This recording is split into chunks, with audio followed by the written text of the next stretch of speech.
there, I'm Dave and welcome to No Recipe Required. So tonight I'm going to show you a pasta dish that I absolutely love.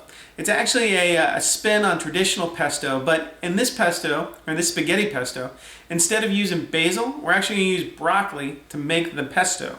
Gives it a bit of a different flavor, certainly a little stronger, a little more pungent, but I think really, really awesome.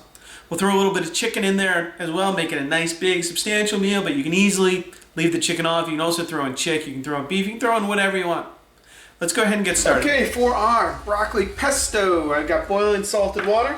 I'm just going to throw in my broccoli and cook it until it's tender. We'll grab a knife, I'll find a knife. Probably going to take about 6 minutes or so. You want to be able to poke the knife into it and have it be nice and tender. You're also going to want to get an ice bath standing by so we can shock this and stop the cooking process right when we pull it out. Okay, my broccoli is about 30 seconds away from taking it off. Actually, less than that, 15 seconds. I use basil in my spinach pesto as well, and I like to cook the basil just a tiny bit. So I'm gonna add that in, literally just for that long.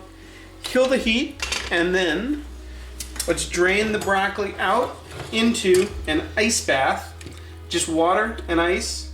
That's gonna stop the cooking process and set that nice, vibrant green color. We're gonna come back, we'll drain it off, and then we'll make our pesto.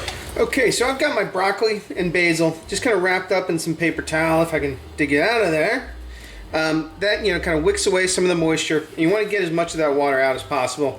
In fact, since we're gonna kind of puree it, it doesn't really matter if you give it kind of a nice squeeze and pull a lot of that water out of there. But you can see how much we pulled. If you didn't, that'd be part of your sauce, and water isn't flavor, so why not take it out? So once we got that done, we're gonna throw this in the blender with some of our other ingredients and make our broccoli pesto. Okay, so let's go ahead and make our pesto. This is my broccoli and basil, which I just kind of coarsely chopped with a knife to help the old food processor along. I got a large clove of garlic that I crushed. No need to do any more than that. If you got small ones, go ahead and use a couple. I've got some pine nuts that I'll throw in. We're going to season with salt and with some pepper. And then I'm just going to give it a quick couple chops to break it up a little bit. Then we're going to come back, add some olive oil, add the cheese. Okay, so I broke it up just a tiny bit. Now let's add a couple tablespoons of olive oil. And you may want to scrape down the sides just a little bit as well. And I can tell we're going to need a little bit more olive oil. You can always add a little bit of water too if you need to really get things moving.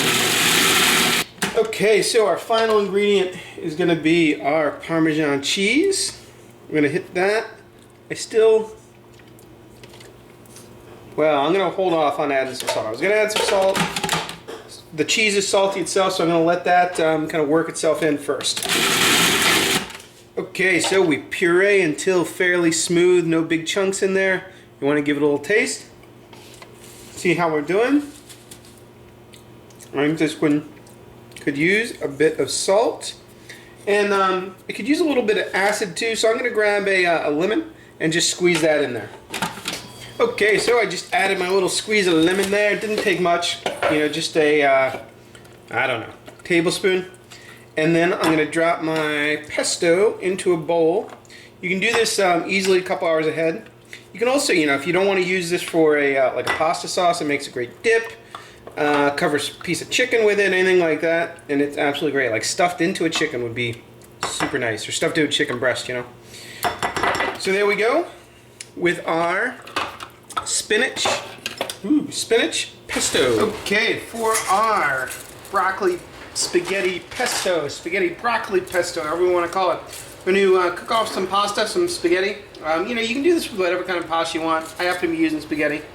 And follow the same rules you always do for cooking a great pasta, great spaghetti. Salted water, plenty of water. Give it a stir once it settles down so that things don't stick. And we're going to cook this through to a nice al dente.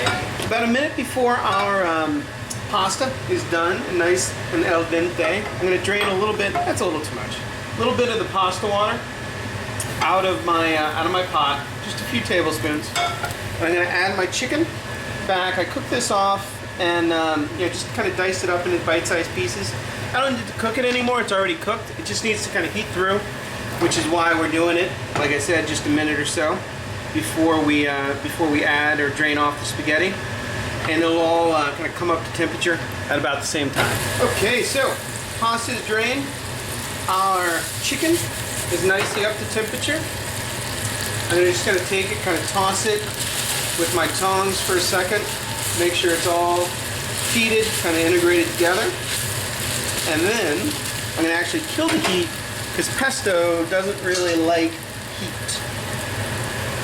So we're going to add a couple tablespoons of our broccoli pesto.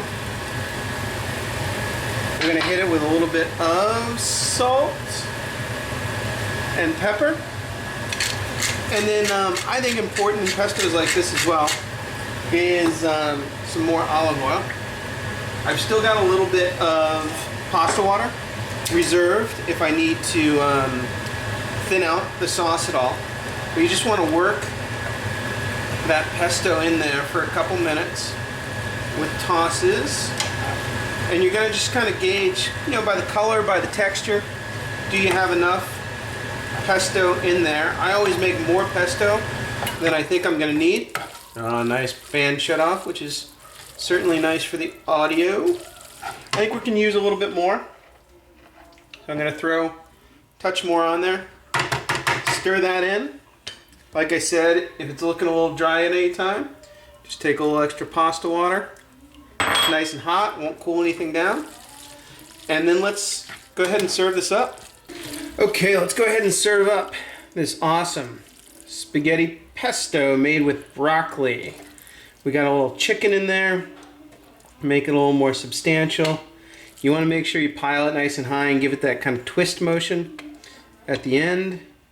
Make sure we get some chicken on there. You don't want to cheat, whoever plate this is. And then let's give it a little wipe. You can garnish this with obviously a little bit more Parmesan cheese. And then I also like to hit dishes like this with just a touch more olive oil. And there you go. I'll see you next time. And no recipe required.